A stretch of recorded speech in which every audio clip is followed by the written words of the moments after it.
Derek Jess, welcome back to the show. I feel like it's not been that long. Good to see you. Yeah, we each got a haircut between the first recording and the second. So if you're watching us on YouTube, in the comments, let us know what you think about our haircuts. We wanted to break this episode into two parts, though, because when you think about executive compensation strategies, it's really hard to cover everything in a way that's very concise. So we covered a lot of the basics in our first episode. This episode, I'd like to get into the nitty gritty, and we closed out part one talking a little bit about deferred compensation plans, but just so that we're level setting, ready to dive deep on some really interesting strategies. Can you just give us an overview of deferred compensation plans again, what they are and how do they work? Yeah, I think this is worth spending a little bit extra time on. So I think I'd mentioned in the last episode, like they're kind of like 401ks and that it's a way to put pre-tax dollars into a retirement plan. And then whenever you take the money out, you pay taxes at that point. But the limits, you can do way more than the 401k limits that are out there. There are some pretty key ways that they're very similar to 401k plans, and there's some really, really important ways that they're different. And so I thought it'd be helpful to chat through those a little bit today. Both 401k and a deferred comp plan, you're going to make contributions to them through payroll. Oftentimes, a deferred comp plan can be tied to a bonus, and so you would just make some sort of election to say, I want this % of a future bonus to go in, and then it would just automatically go into there through payroll when that bonus hits. You can also potentially do it through salary too, but both of those go through payroll. You can't just like plot money in, with outside cash. And so in that way, they're similar. You invest contributions in a similar way. Sometimes the investment elections with a deferred comp plan and just the regular 401k plan are exactly the same. I always think that's nice. I feel like the fewer the options, the better. It just can get kind of overwhelming, like, wait, this is a whole new set of investment options. If they're not exactly the same, they will be pretty similar. And you would, invest those the same way. And the third one is that they're all taxable as ordinary income upon withdrawal. And that's kind of where the similarities stop. So I think from your listener's perspective, a really important difference is that deferred compensation plans are a lot more rigid than 401ks. So there's a ton of flexibility with a 401k, especially once you've hit 59 and a half. Some certain exceptions apply if you're at 55 and retire from an employer you keep a 401k with, but you can take the withdrawals out kind of at any pace that you want to without penalty. You just pay ordinary income tax. And then eventually, Uncle Sam says, hey, you've deferred long enough. We're going to make you start taking distributions, but that's at 73 or 75. But you decide how much and when you want to take money out, and you can just make that decision and process a distribution within a day or two. With deferred comp, you actually make not only a contribution election up front, but how that money is going to be distributed. You decide that in advance too, before the money's even earned and put in there. And so that can be something like, I wanted to pay out in 3 years. I wanted to pay out the year after I retire. Or maybe you want to pay out, frequently what we look at doing is to say, the year after you retire, when you're going to be in a lower income tax bracket. That makes sense. This is how you win this game, right? You defer taxes when rates are high, and you want to take money out and pay taxes when your rates are lower. But not only do that after retirement, often makes sense to kind of spread that out too. And so maybe you want to start the year after you retire over a 5-year installment schedule or a 10-year installment schedule. And you got to know, have an idea of what cash needs might be then, right? Because if you turn around and decide later, like, oh, well, this worked great the first year, but, year two, it'd be nice to just kind of have the rest. That's not an option. You can't change that. So you decide distribution elections up front, you decide contribution elections up front, and for the most part, there's an exception I can talk about, you're kind of stuck with those distribution elections. Number two, something that people probably think about less, but it's also really important. There's no free lunch here. The reason that you get to make pre-tax contributions to a deferred compensation plan way above and beyond 401k limits is because technically that money is at risk. So unlike a 401k, where if you put money into your 401k and the business goes under, and is enabling. There's no situation where you don't get your 401k money because the business is no longer here, or they filed for bankruptcy and they just can't pay you your 401k money. Like, those are vested, they're yours, and you can roll them to IRAs or other 401ks, and they're yours to keep. With a deferred comp plan, you are technically a creditor of the company, and their ability to pay that to you is only subject to, they actually can do that, right? And if they do file for bankruptcy, you're kind of in line with all the bondholders and other creditors trying to get money from the company. And so in that sense, like, there's a company specific risk component here, similar to owning an individual stock in that company. I think it's different. It's less of a impact as I'm thinking about how much to have in a deferred comp plan versus how much to have in a single stock position, because that stock position is probably going to move all over the place. It's kind of how it works, right? That company risk only comes to bear if the company is unable to honor that commitment to pay the compensation that you deferred down the road. So it could be catastrophic. I think it's much more likely to matter, much less likely to matter, but still really important to know, because that money may not come back to you. That's really an interesting call out. And so if you have a deferred compensation, what are some general planning strategies or thoughts that you would share on contributions, distributions, and even investment elections? Yeah. So again, since you're deciding this in advance, you really need to be thoughtful about cash flow, about taxes, about the overall portfolio. So I think upfront, deciding how much you want to contribute is important, and really want to compare, how much money can I put in here, right? Oftentimes they're tied to long-term bonuses or even a short-term bonus, but maybe it didn't pay out for 12 or 18 months. Maybe it doesn't pay out for 3 years, right? How do you know exactly what you're going to need 3 years from now and make informed choices there? Like, it's hard, right? So I don't want to go all the way to the brink of, leave some cushion for yourself if you may need some of that money. But I think it's really easy to fall into a trap, and something I see all the time when clients first come to us, just to think, all right, the goal is to minimize taxes today. And I get it. No one likes paying taxes. I think it's important to have a long-term perspective here and to be less concerned about minimizing taxes today and have more of a focus on minimizing taxes over the course of your life or over a 5 or 10 year period. Because some of the most impactful tax planning we do here at Plancorp, even outside of deferred comp, is just sometimes it makes sense to pay the tax today because it's a good deal. And if you don't, you're going to pay way more later. So you can fall into a situation where, you're putting $200,000, $300,000, $400,000 a year into a deferred compensation plan, and you're doing that for 10 years. That's a lot of money to go in there. And even if it comes out over a 5-year period after retirement, I've seen time and time again with executives that I work with that come to us, hey, I'm going to retire here in 12 months or so. It's like, gosh, your taxable income is going to be higher over this 5-year period where funds are being distributed than it is right now. And you're going to end up paying more in taxes because you put too much in. So yes, future tax rates are unknowable. I fully will honor that. I will say I don't imagine them getting lower from here.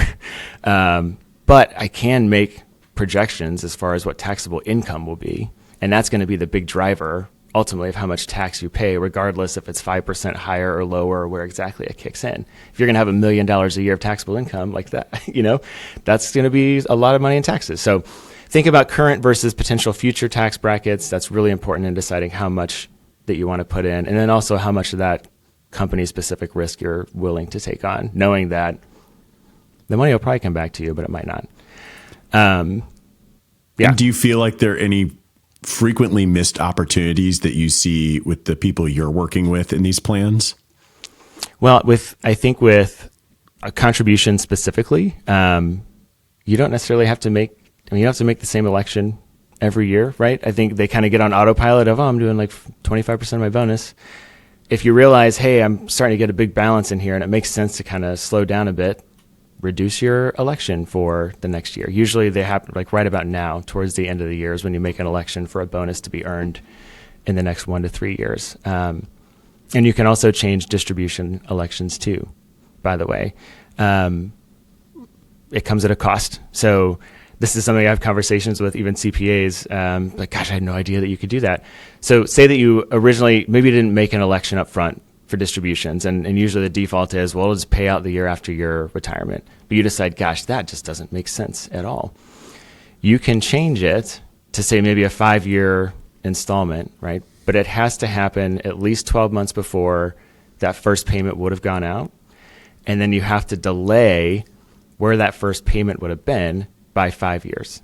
So maybe if I'm retiring today on December, whatever, say it's the end of December of 2023, I was going to have everything pay out January 10th of next year. I can spread it out over 5 years, but it's going to be January 10th, 5 years later. And then it would start over a 5-year installment schedule. So that's something that, look, maybe we can do Roth conversions in the meantime to take advantage of lower brackets, right? And so there's a lot of opportunity there to kind of spread this out. Even if it's not exactly what you planned originally, sometimes the cost is not that big of a deal in terms of flexibility because we can work around it. So we've really hit in on deferred comp, some do's, some don'ts, some opportunities that people miss. I think last time we touched a little bit on the exercising of stock options, where I think that is probably another layer, another place where we can go a layer deeper. How do you think about, let's just take this pretty broad, how do you think about deciding when to exercise stock options? Yeah, I mean, number one context is do you have a need to sell, right? Do we have more company stock than we want? And if so, do we want to look at stock options as a way to get out of that? Or maybe it's just really attractive to do it. So I'm a big fan of using the Black-Scholes model. It's a pretty convoluted formula, but just the core components are there's an intrinsic value, which is just the pre-tax value of the option.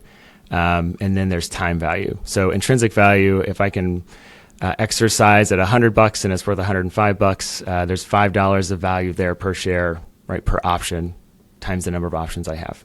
That's pretty straightforward. Time value is what's kind of the potential upside.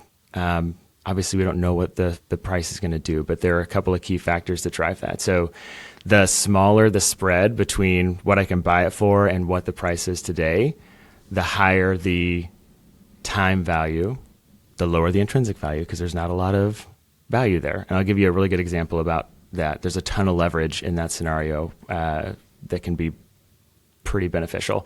The second is just like how long until it expires, right? So if I have 5 years for an option to run versus 6 months, right? The time value on something over 5 years out is higher than something that's going to expire in 6 months. It's just less likely to have substantial movements in price, either up or down. But easy way to think about this is like the higher the intrinsic value, the more real value is there, the more attractive it is to exercise a stock option.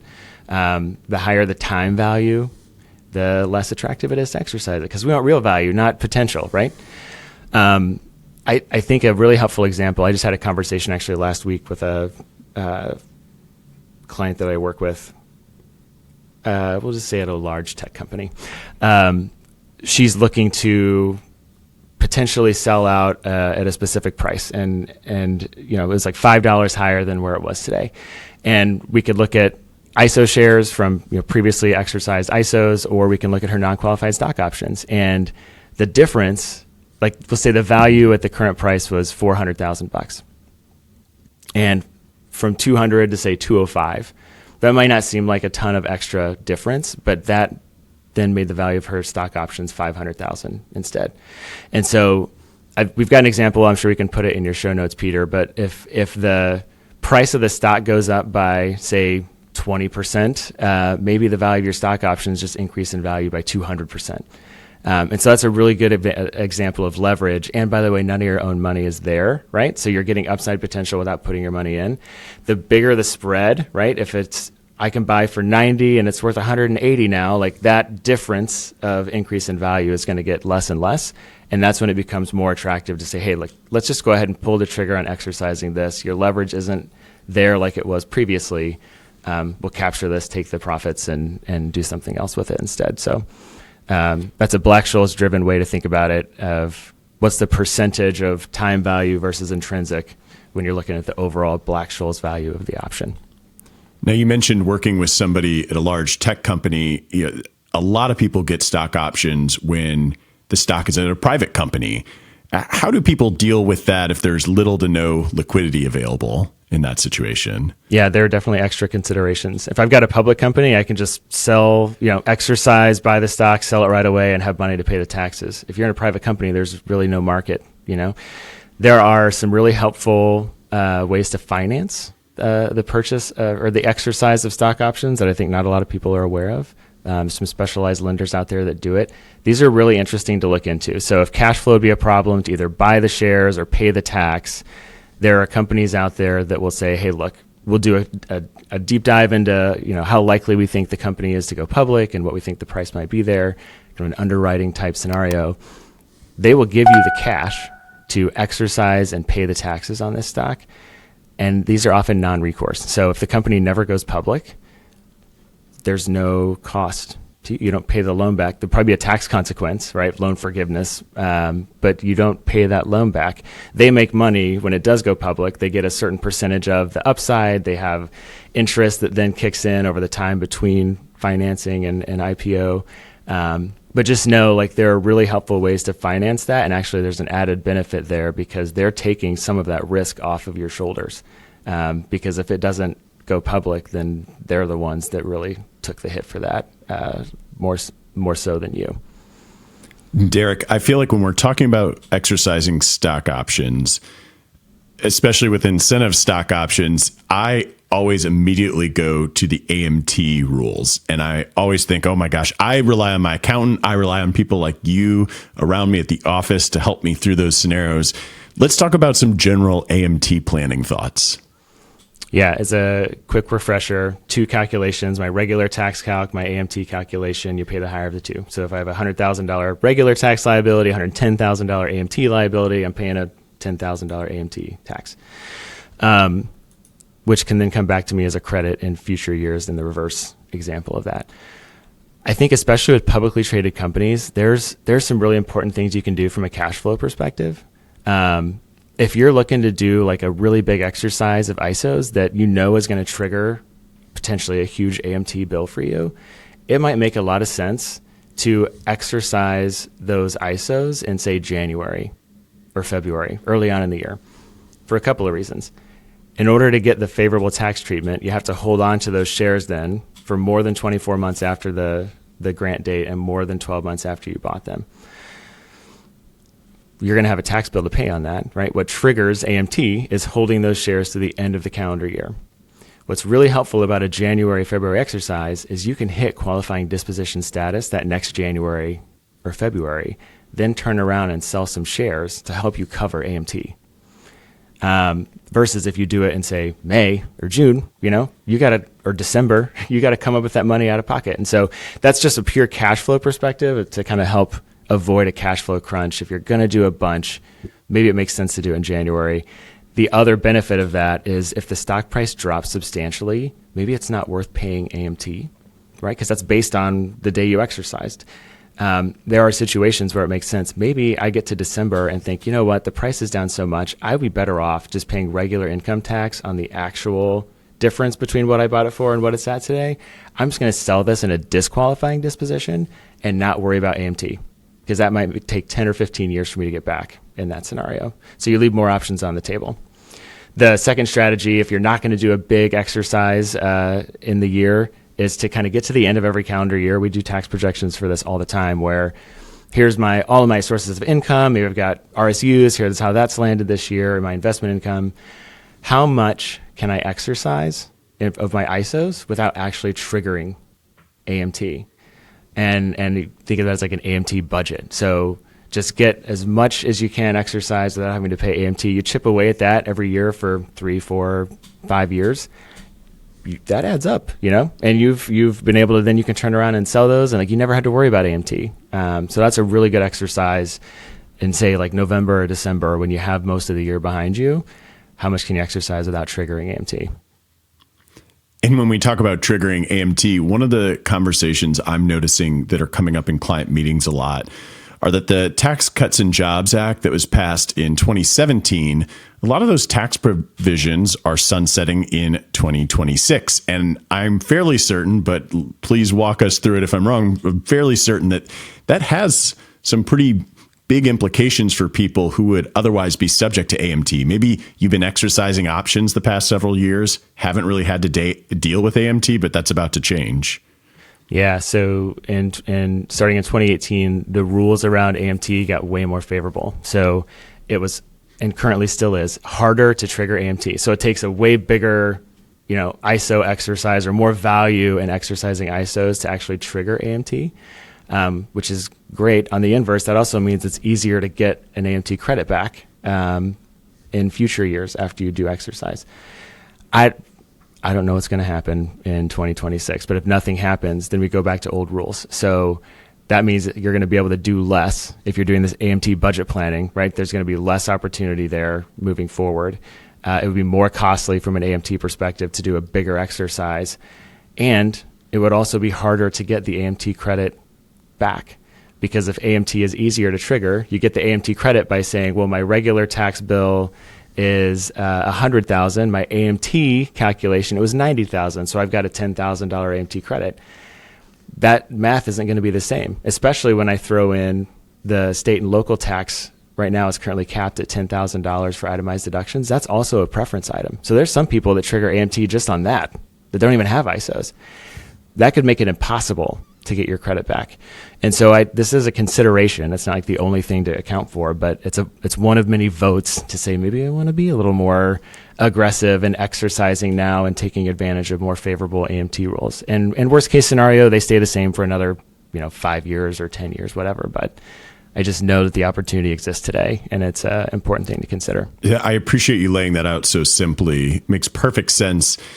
There's one topic that we didn't touch at all in part one of this executive compensation conversation, and that is 10b5-1 plans. Obviously, not broadly available to everybody, but could you start by just telling us what exactly that is? Yeah. Actually, they are broadly available to everyone, but not a lot of people do them. Well, see, that's why we have usually you it's just kind of, you think, yeah, maybe you should think about doing one. So this is, they were originally adopted in 2000. The SEC rolled out this rule. The whole point of a 10b5-1 plan is to create an affirmative defense against insider trading, because there are some very serious penalties, fines. I mean, SEC is serious about enforcing insider trading rules. This can be really hard if you're a corporate executive or a key employee or someone that just has access to, material, non-public information all the time. Because we talked about open windows last week, where you can place trades usually once a quarter for 4 to 6 weeks. If you have material, non-public information, you can't. Doesn't matter if you're in an open window, you still can't trade. That can be really hard. As a corporate executive, you probably have inside information all the time. And so a 10b5-1 plan allows, in a way that fits very nicely with the stock management plan we talked about, just a preset way to have trades be placed even through blackout periods, right? Even not in an open window period. If the price hits X, I want to sell Y shares. If this certain event happens, I want this action to be taken. You set this up when you don't have any insider information, then it doesn't matter what 6 months down the road I do, but I made this plan before I had this, and it's all preset. I can't influence it anymore. It can all execute as planned. So extremely helpful for people at the corporate executive level that have this inside information frequently. I also think it's a really great way to just kind of automate good decisions, which I know you're a fan of, Peter, and we're a fan of too, of the fewer decisions I have to make, that's more advantageous. And so you can put a plan in place for 12 months, 18 months, just to say, hey, look, I want to sell X shares per month. I want to sell or exercise this many options at these price points, and it just does it. And you don't have to be held up by blackout periods either. And so it's a really helpful tool that you can get really customized with, and have multiple layers and pick different tax slots from different grants and different types. And it's just a really helpful tool that I think not just corporate executives can benefit from, but really anyone that has equity comp is a nice way to just automate good decisions and making sure you're staying within parameters for how much stock you want relative to your portfolio. I'm a big fan. I think they're fantastic. Well, so how would someone go about setting or establishing one of these plans? Favorite answer is it depends. So kind of company specific. Either you're going to start with your company or the plan administrator. So like maybe E-Trade or Carta or Fidelity. I'd probably start with E-Trade, for example, and say, hey, I want to do a 10b5-1 plan. I would just call. It might be available on like your website. I would just call. You have to set these up when you don't have material, non-public information. And so like legal will have to sign off on that. Just to verify, like we're doing this the right way. There's really important things that you're giving up here. So you can't, once the plan is in place, you can't impact those trades. You could potentially cancel the 10b5-1 plan. I'd caution against that. It's not the end of the world, but that could jeopardize your affirmative defense, even for trades placed prior to canceling it. You can't trade in company stock outside of the plan. You can only have 10b5-1 plans like one at a time. You can't buy options or have like hedging strategies against your company stock. Like you have to do this in good faith. And you really just need to limit everything else you're doing outside of it. You set it up, get the custodian to sign off or the administrator, get your legal team to sign off, you sign off, and then usually there has to be some sort of cooling off period. So for most people, it's a 30-day waiting period before that first trade can be placed. If you're a director, like someone on the board, or you're an officer, it could be 90 to 120 days that you have to wait before any of these trades. So that's just like another layer built in of like, yeah, you say you don't have insider information and like, we believe you, but we're going to make sure you can't do anything here for, 1 to 4. I mean, it could be a long time. 120 days is a long time. But that's how they're set up. And again, you can terminate. I would just caution, like if you're going to terminate a plan, ideally I'm not an attorney here, but legal experts would say, do it if necessary, and ideally it's not tied to anything happening with the stock price. It's, hey, I just need more cash, or I need to diversify, or whatever, something personal. Well, Derek, this has been absolutely wonderful. If you didn't listen to our first conversation, I'd encourage you to go back, listen to that one. Derek works so much with people who are in equity compensation plans, who have deferred compensation. So I think today going a lot deeper really helped us uncover some of the really unique opportunities that people in this situation can have. I'll be sure to include information on how people can get in touch with you to learn more about working with you or to ask you questions in the show notes at thelongterminvestor.com. But Derek, again, thank you so much for your time, both today and in the prior week. Happy to be here. Yeah.